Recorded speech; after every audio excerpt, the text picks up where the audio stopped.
Vuoi assaggiare una birra dove al suo interno scopri la specialità tipica friulana? Lumi Beer, il prodotto ricavato in 20 ettari di terreno coltivato orzodistico, biodiversità, performance ambientale. Lumi Beer nelle sue 5 versioni disponibili, 4 per consumo veloce e dissetante e la versione Magnum per intenditori. Lumi Beer si abbina a qualsiasi palato. Lumi Beer è un prodotto esclusivo Azienda Agricola Pancera, il buon seme, i buoni frutti.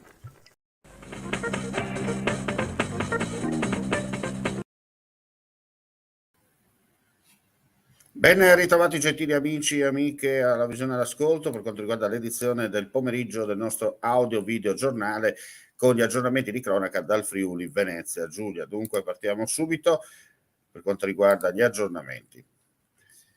Lo scorso anno, pur non avendo una competenza diretta in questa materia, la Regione Friuli Venezia Giulia ha approvato una nuova norma sulla sicurezza, la 5 del 2021, che potenzia i rapporti con le istituzioni statali, alle quali continuiamo a fornire tutto il supporto necessario.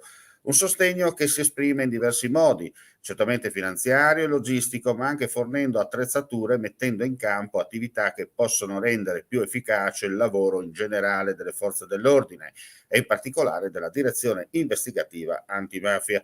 Lo ha affermato oggi a Trieste l'assessore alla sicurezza e alle politiche dell'immigrazione Pierpaolo Roberti nel corso dell'inaugurazione della mostra al Teatro Verdi L'antimafia itinerante trentennale della DIA, cui ha fatto seguito il convegno Criminalità transfrontaliera, cooperazione di polizia e giudiziaria.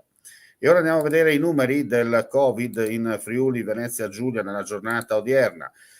Su 1269 tamponi molecolari sono stati rilevati 60 nuovi contagi con una percentuale di positività del 4,73%, 2045 test rapidi antigenici realizzati, dai quali sono stati rilevati 222 casi pari al 10,86%.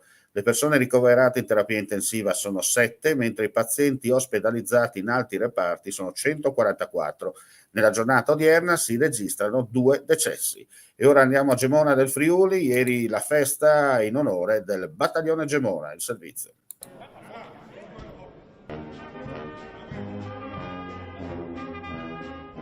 Assessore Zilli, oggi si celebrano i valori degli alpini, quale lezione ci possono ancora insegnare? Lo spirito di sacrificio, di abnegazione, l'attaccamento alla bandiera e quindi alla propria comunità. Questi sono i valori che oggi vogliamo ricordare in un'occasione speciale per Gemona, visto che il battaglione Gemona porta appunto il nome della nostra cittadina e l'amministrazione regionale che oggi rappresento è fiera di poter dare il benvenuto agli alpini per questo momento solenne che comunque dà anche un segnale verso i nostri giovani e le nostre future generazioni, perché il senso di attaccamento alla propria comunità, i valori che gli alpini hanno sempre portato nei nostri cuori sono i valori della nostra società e devono essere anche ben presenti per le generazioni future.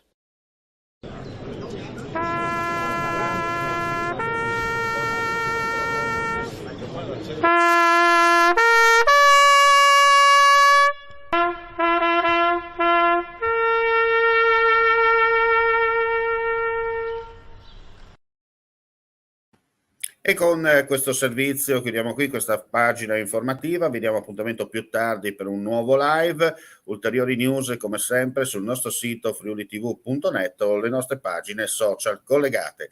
Grazie per la visione all'ascolto e non resta che augurare a tutti voi un buon proseguimento di giornata.